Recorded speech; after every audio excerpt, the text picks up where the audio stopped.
Oke, sekarang di soal nomor 1, kunci untuk menjawab soal UKMPD, kita harus lihat pertanyaan terlebih dahulu ya.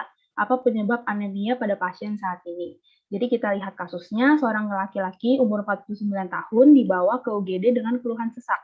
Keluhan sesak disertai bengkak pada kaki dan lemah yang dirasa sejak 4 hari ini. Pasien memiliki riwayat diabetes mellitus dan hipertensi yang tidak terkontrol. Dari pemeriksaan fisik, tekanan darahnya 180/90 naik ya, nadinya juga 120 kali naik, respiratory rate-nya juga 30 kali karena pasiennya juga sesak ya, suhunya 37 derajat Celcius, konjungtivanya anemis, bronki basal pada kedua lapang paru positif, edem piting kedua tungkai, terus kulitnya banyak bekas garukan.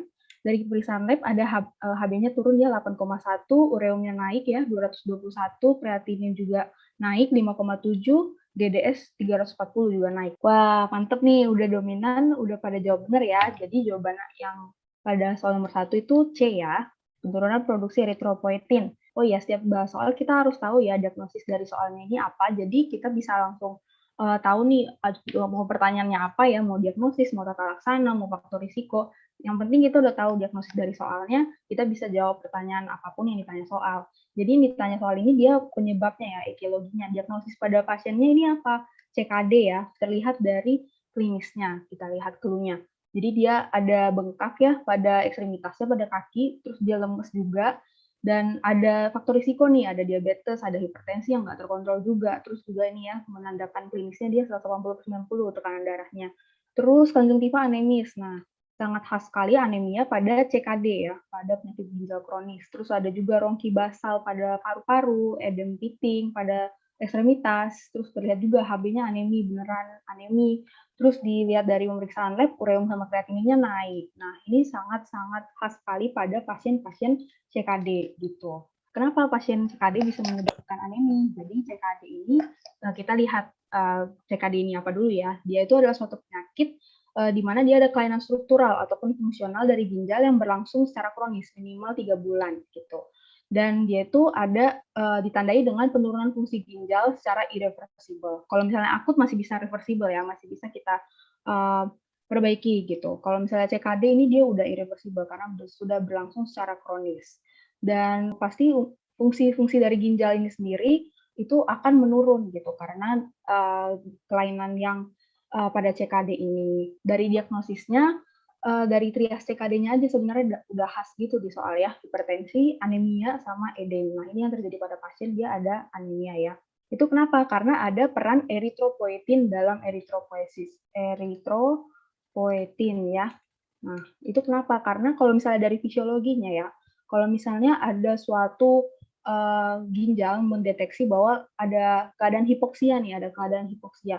Nah, maka si ginjal ini akan menghasilkan eritropoietin, kompensasinya menghasilkan eritropoietin yang nanti bakal menstimulasi bone marrow atau sumsum tulang untuk menghasilkan red blood cell, menghasilkan eritrosit baru, sehingga dia diharapkan eritrosit ini bisa menyerap oksigen lebih banyak lagi dan memperbaiki kondisi dari si hipoksia ini. Nah, ketika fungsi ginjalnya ini turun, otomatis si eritropoietinnya ini pun turun dan bisa menyebabkan keadaan anemia yang berlangsung secara kronis. Jadi benar jawabannya C ya. Kalau yang pilihan lain kurang tepat, di sini nggak ada. Kalau misalnya A itu untuk anemia hemolitik, kalau B itu untuk patofisiologi talasemi, kalau yang D itu untuk aniaplastik, sama yang E itu untuk AIHA ya, anemia hemolitik autoimun. Oke, good job. Nah, sekarang nomor 2 ya. Kita lihat pertanyaannya, tata laksana yang ditanya, tata laksana yang paling sesuai. Jadi ada pasien nih, Tuan K, umur 19 tahun, datang ke klinik karena merasa lemas sejak 3 minggu terakhir. Keluhan disertai dengan pusing, mual, dan penurunan nafsu makan. Terus dari pemeriksaan fisik ada konjungtiva anemis, terus palparnya pucat, dan dari labnya dia HB-nya turun nih 7,8. Nah, tapi yang khasnya ada MCV-nya itu 112. Kalau normalnya MCV itu dia 80 sampai 100. Nah, kita bisa interpretasikan berarti MCV-nya naik. MCH-nya 46, ECHC 42, leukosit 6.000, trombosis 9.000, nggak ada masalah ya. Hasil pemeriksaan ADT-nya ada poikilositosis sama makroovalosit sama hiperpigmentasi neutrofil. Nah, kira-kira Tata laksana apa yang paling sesuai? Ingat dulu ya teman-teman, lihat dulu diagnosisnya apa, jadi kita langsung bisa nentuin tata laksananya apa. Mantap, benar ya, dominannya udah benar, pemberian vitamin B12 dan asam folat. Nah, kenapa? Karena diagnosis dari pasien ini adalah anemia megaloblastik ya. Anemia megaloblastik ini adalah suatu bagian dari anemia makrositer yang disebabkan oleh defisiensi vitamin B12 dan asam folat ya. Tentunya tata laksananya adalah dengan suplementasi vitamin tersebut gitu. Nah, ini sekilas tentang anemia ya. Jadi anemia itu dibagi 3 secara garis besar, mikrositik, hipokrom, normositik, normokrom, dan makrositer gitu. Nah, pada pasien ini yang terjadi adalah makrositik karena NCV-nya tadi 112 ya. Jadi dia naik gitu. Nah, kalau makrositik ini dia sebenarnya ada yang megaloblastik sama non megaloblastik. Kalau misalnya anemia defisiensi B12 dan B9 itu adalah yang anemia megaloblastik ya. Oke, jadi ini untuk anemia makrositer. Oke, ini ya, megaloblastik disebabkan karena defisiensi B12 atau asam folat. Jadi ini lebih ke nutrisi ya masalahnya. Lalu untuk non megaloblastik ini lebih ke karena disfungsi hepar, alkoholisme, sindrom mielodisplastik sama hipotiroid. Nah, untuk yang pertama, anemia defisiensi B12, itu etiologinya bisa bermacam-macam ya. Bisa karena intake-nya yang kurang, karena nutrisinya yang kurang. Biasanya kalau di soal dia faktor risikonya pasiennya vegetarian katanya. Terus juga misalnya malnutrisi gitu. Terus juga ada misalnya faktor risiko pasiennya ada riwayat operasi gastrektomi gitu. Karena kalau misalnya ada malabsorpsi dari intrinsic factor yang dihasilkan oleh gaster, yang intrinsic factor itu dia fungsinya untuk reabsorpsi dari si vitamin B12 ya, yang bakal akan diabsorpsi di ileum gitu. Jadi itu semacam temennya ya. Kalau misalnya nggak ada intrinsic factor sih, absorpsi vitamin B12 ini tidak adekuat gitu. Jadi kalau misalnya ada kelainan di gaster, ada gastrektomi seperti itu bisa menyebabkan anemia defisiensi B12. Kalau misalnya ini lebih namanya anemia pernisiosa ya, kalau yang disebabkan oleh faktor lambung gitu. Terus juga bisa disebabkan oleh penyakit kongenital seperti defisiensi proskobalamin dan paparan terhadap nitric oxide ya. Oke, ini yang anemia pernisiosa. Jadi intrinsic factor yang dia butuh untuk absorpsi vitamin B12 di ileum, kalau misalnya dia defisiensi karena kelainan gaster, maka bisa efeknya menyebabkan anemia. Ini untuk klinisnya, jadi nanti pasiennya ya klinis anemia ya, lemas, lunglai gitu, 3L. Terus juga pallor ya, pucat, terus juga kadang disertai dengan glossitis, ada gejala-gejala neurologis, terus trias klasiknya ini, kalau untuk di labnya biasanya nanti di clue-nya ada ngasih makroovalosit ya, tadi seperti di soal, terus sama hypersegmented neutrophil, ini juga sering, sama Howell-Jolly bodies. Oke, nah ini untuk ADT-nya, apusan darah tepinya nanti didapatkan ini, sel makrositik, pancitopeni, neutrophil hypersegment, retikulosit rendah.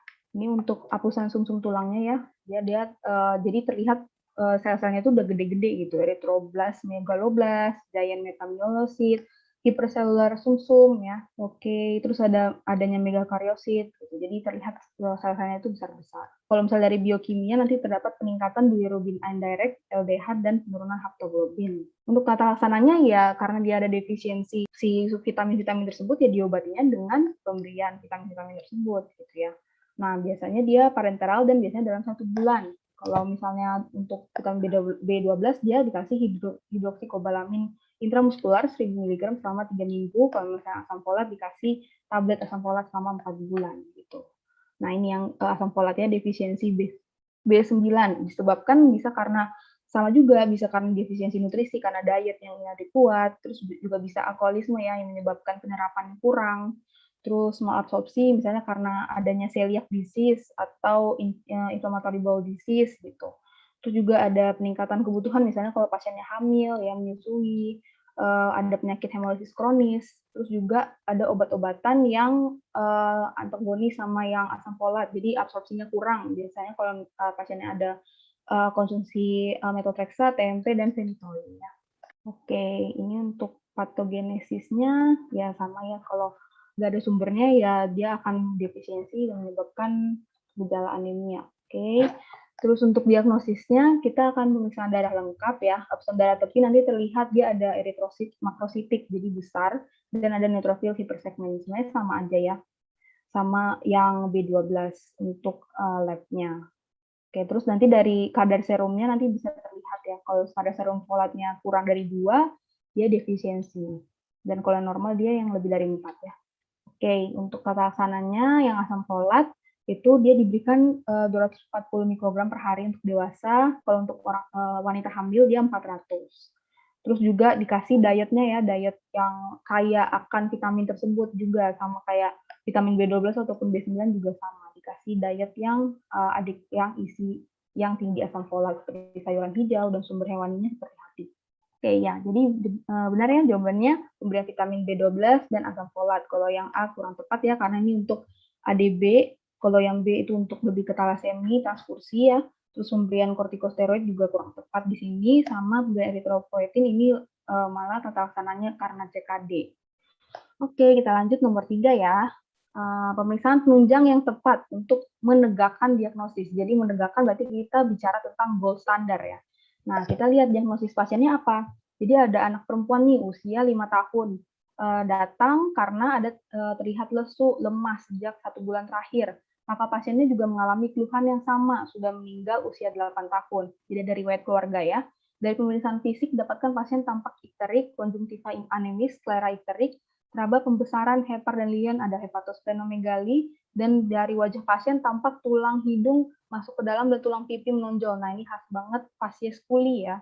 Pemeriksaan labnya HB-nya 6, leukosit 9.400, trombosit 230.000, MCH-nya 25, kecil ya, MCHC 28 sama MCV 72. Morfologi eritrosit berinti meningkat dan ditemukan sel target. Oke, boleh dijawab teman-teman. Udah pada pinter ya, bener ya. Jadi gold standar pada pasien adalah C, elektroforesis HB. Jadi diagnosis pasiennya ini apa? Diagnosisnya adalah talasemia ya, talasemia. Nah ini clue-cluenya tadi ya.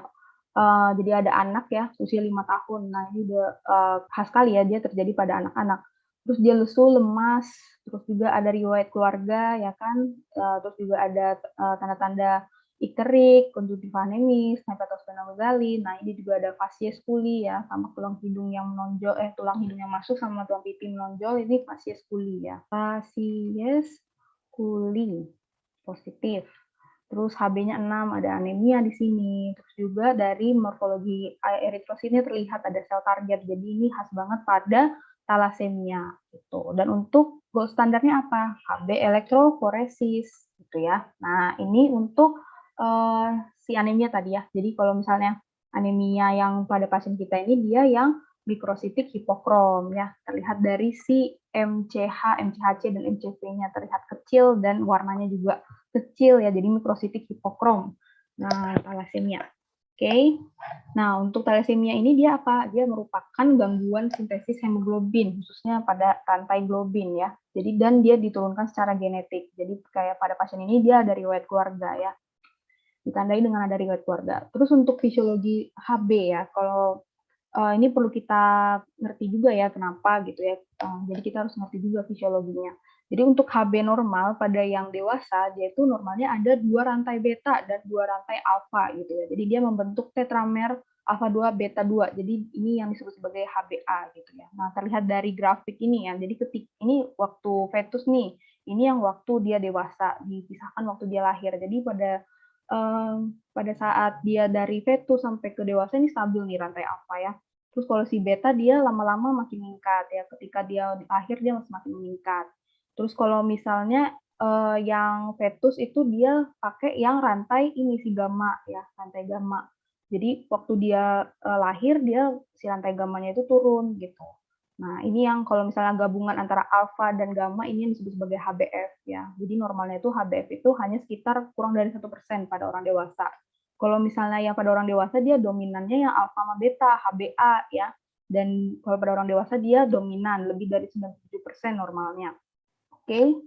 Nah, jadi untuk talasemia itu dia secara umum dia dibagi 2, ada talasemia alfa dan beta ya. Kalau misalnya talasemia alfa dia ada mutasi di kromosom 16. Jadi dia ada mutasi pada kromosom 16. Jadi si rantai alfanya pada kromosom 16 itu tidak terbentuk, tapi si rantai alfa itu juga dihasilkan sama si kromosom lain. Jadi dia nggak gejalanya itu tidak akan separah yang beta. Kalau si beta ini dia mutasinya pada si rantai beta, itu dia hanya dihasilkan pada kromosom tersebut gampangnya. Jadi ketika misalnya dia mutasi, ketika dia semakin berat derajatnya, major thalassemia beta, itu dia semakin sedikit, semakin tidak ada. Makanya dia si thalassemia beta itu secara klinis lebih parah daripada si thalassemia alpha gitu.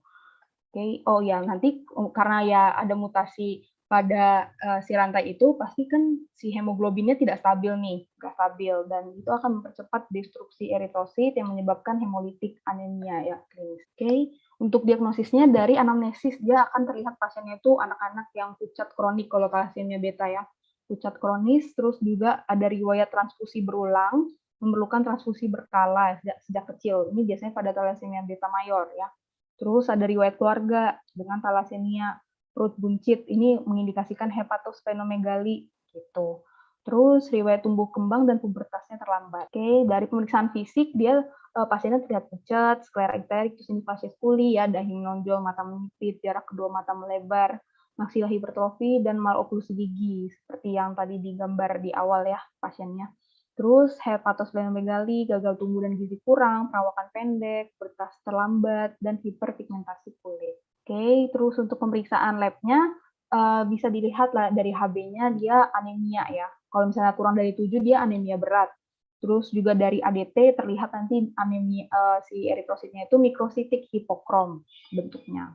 Terus nanti terdapat bentuk-bentuk sel darah merah yang aneh-aneh gitu. Karena di sini kan ada kelainan HB ya, jadi pasti bentuk sel darahnya aneh-aneh. Ada yang anisositosis, poikilositosis, basofilik stippling. Ini yang poikilositosis yang teardrop ya, jadi bentukannya itu yang kayak air mata gitu. Ada nggak ya di sini? Yang kayak gini. Nah, teardrop.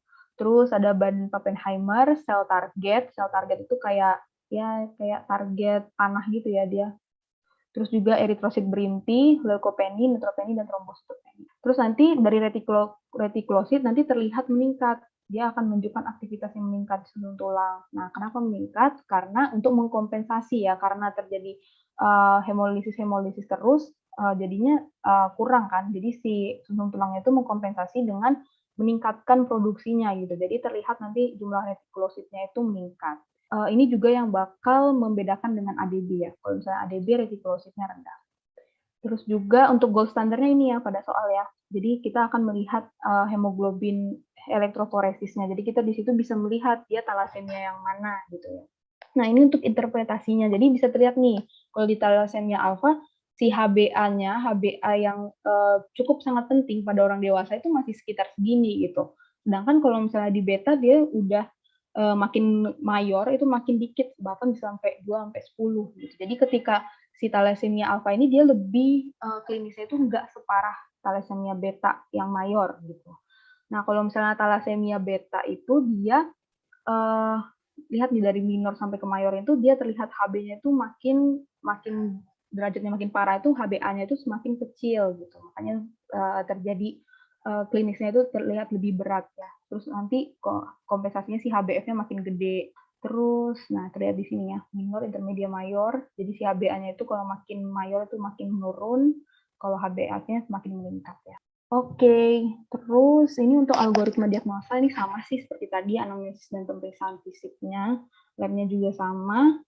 Terus, nah setelah nanti udah didiagnosis nih talasemi, kita tata laksana pasiennya. Nah kalau misalnya pada thalassemia beta mayor, biasanya ya dia transfusi darah berkala gitu. Nah biasanya kalau transfusi darah berkala ini efek sampingnya adalah terjadi penumpukan Fe gitu ya, penumpukan besi.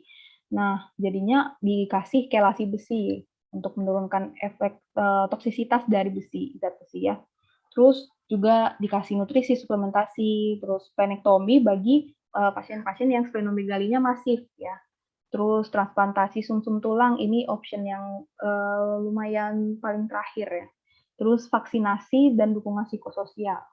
Oke, ini transfusi darah indikasinya. Kalau misalnya pasiennya thalassemia mayor, HB-nya kurang dari 7 setelah 2 kali pemeriksaan dalam selang waktu lebih dari 2 minggu.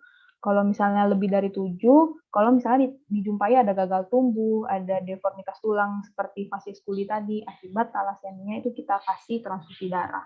Nah, ini yang kelasi besi indikasinya adalah kalau misalnya batas LIC-nya itu 3000, ferritin serumnya 1000, jadi besar banget ya cadangan si Fe-nya. Saturasi transferinnya juga lebih dari 70%.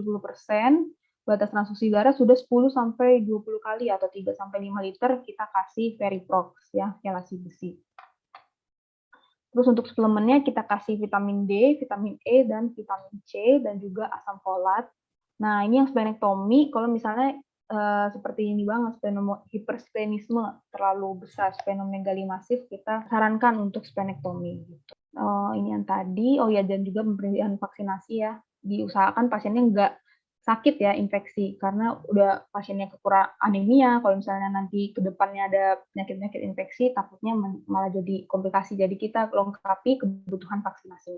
Nah, ini, jadi jawabannya ini ya, elektroforesis HB. Oke, kita lanjut nomor 4 ya. Diagnosis yang paling tepat. Anak berusia 12 tahun, dia ada keluhan sering lesu dan sulit konsentrasi. Jadi anaknya itu merupakan anak kedua, kakaknya punya keluhan yang serupa. Terus dari pemeriksaan fisik, ini semua normal ya, TTV-nya DBN, konjungtiva pucat, nggak ada, sklerekterik nggak ada, hepatosplenomegali nggak ada. Nah, dari HB-nya udah lumayan turun ya, 10,8. Leukosit 7.500, trombosit 299.000, MCV 70, MCH 20. Nah, elektroforesis HB, HbA2-nya 11%, HbF-nya 9%, Menser Index 10. Nah, kira-kira diagnosisnya apa nih ya, teman-teman? Nah, kalau untuk pasien ini, kita lebih ke thalassemia beta minor, gitu. Nah, ini taunya dari mana? Sebenarnya clue-nya itu lebih ke sini ya, elektroforesis HB-nya. Jadi kita belajar gimana interpretasikan elektroforesis HB untuk nentuin dia jenis thalassemia yang mana nih. Nah, ini yang tadi ya, anemia mikrositik hipokrom ya pasiennya.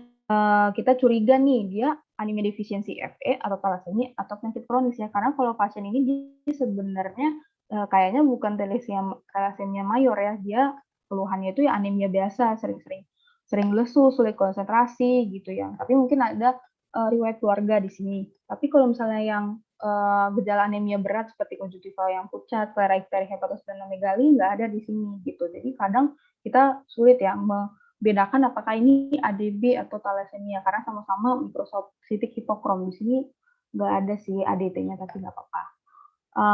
Sekarang mau belajar tentang ini dulu deh, Menser Index. Jadi Menser Index ini adalah indeks yang tujuannya adalah untuk membedakan apakah anemia itu disebabkan oleh anemia defisiensi besi atau thalassemia, karena mereka tuh sebenarnya kalau misalnya minor si thalassemianya, terus juga ya dia minor, terus dari ADT-nya dia sama-sama mikrositik hipokrom nih, jadi lumayan ya si Menser Index ini bisa menjadi clue dia apakah thalassemia atau ADB gitu. Nah, rumusnya itu apa? MCV dibagi jumlah RBC gitu. Dari interpretasinya, kalau misalnya kurang dari 13, dia thalassemia.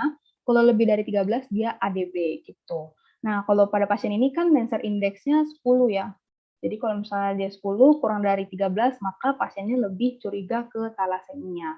Oke, nah kita udah tahu nih, oh pasiennya thalassemia. Nah, thalassemia tadi kita udah bahas ya, definisi, fisiologi, patofisiologinya seperti apa. Nah, sekarang yang penting adalah interpretasi dari HB elektroforesisnya atau gold standarnya. Nah, thalassemia alfa atau beta ya, gitu. Nah, kalau clue dari pasiennya itu kan dia HB berapa nih tadi? HbA2-nya 11%, HbF-nya 9%. Nah, kita cocokin ya, HbA2 11%, HbF 9%, gitu. Nah, di sini thalassemia alfa kurang ya, dia nggak ada ngasih clue di sini HbA berapa dan nggak ada kelainan di sini. Jadi kita lebih ke thalassemia beta. HbA2-nya tadi 11%, HbF 9% ya. Terus tadi Hb-nya 10,8 ya, ini juga jadi clue. Kalau misalnya makin kecil Hb-nya itu lebih mayor ya. Nah, si Hb-nya itu tadi 10,8 ya, antara 10 sampai 13 HbA2-nya 11% ya, HbF-nya 9%. Jadi lebih ke thalassemia minor, beta minor gitu. Terlihat dari Hb, terus juga H2BA2 sama HbF-nya. Jadi kita lebih ke arah thalassemia beta minor. Lebih dominan yang jawab deh ya. Jadi good job ya everyone.